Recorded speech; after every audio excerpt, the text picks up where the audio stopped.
दोस्तों, आज हमारी कहानी है राजकुमार चंद्रहास और कर्पूरी मंजरी की कहानी। हाँ दोस्तों, ये कहानी ऐतिहासिक की बहुत ही खूबसूरत कहानियों में से एक है जिसको शेमेश्वर ने लिखा है। लेकिन इस कहानी ज्यादा प्रचलित नहीं हुई, लेकिन ये बहुत ही अच्छी है और इतिहास की सबसे खूबसूरत प्रेम कहानियों में से एक है राजकुमार चंद्रहास और कर्पूरी मंजरी की प्रेम कहानियां, जो प्रेम, त्याग और विश्वास पर आधारित है। यह कहानी उत्तर भारत के लोक गीतों में बहुत ज्यादा प्रसिद्ध है। दोनों की कहानी शुरू होती है जब एक समय की बात है, किसी राज्य में चंद्रहास नाम का एक वीर और सुंदर राजकुमार रहता था और वह बहुत ही साहसी, बलशाली और चतुर था और अपने माता पिता का प्रिय पुत्र था।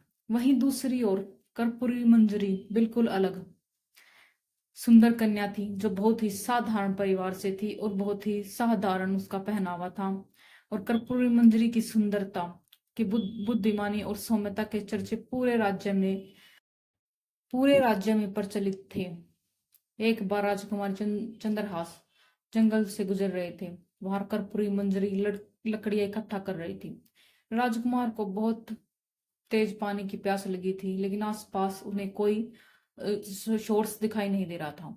कर्पूरी मंजरी को वहां देखा तो उन्होंने पानी मांगने चले गए और कर्पूरी मंजरी के पास जाकर उन्होंने पानी मांगा तो वो कर्पूरी मंजरी की सुंदरता, सौम्यता और सादगी को देखते ही रह गए और एक ही मुलाकात में दोनों को एक दूसरे से प्यार हो गया।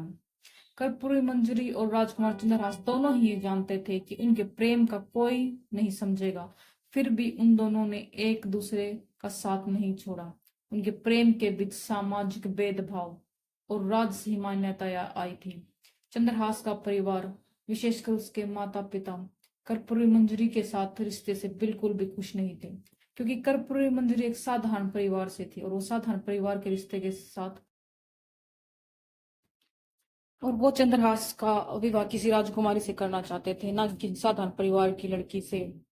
फिर भी राजकुमार चंद्रहास और कर्पूरी मंजरी ने विवाह करने का निश्चय दिया लिया और परिवार के विरुद्ध होकर दोनों ने एक दूसरे से शादी की और उनका विवाह हो गया। उन्होंने कई कठिनाइयों का सामना किया, जिससे समाज के विरोध, कठिनाई, परिस्थिति और आंतरिक संघर्ष भी किए। अतः उनका प्रेम जीत गया और कर्पूरी मंजरी और चंद्रहास एक दूसरे के साथ सुखी जीवन बिताने में सफल रहे।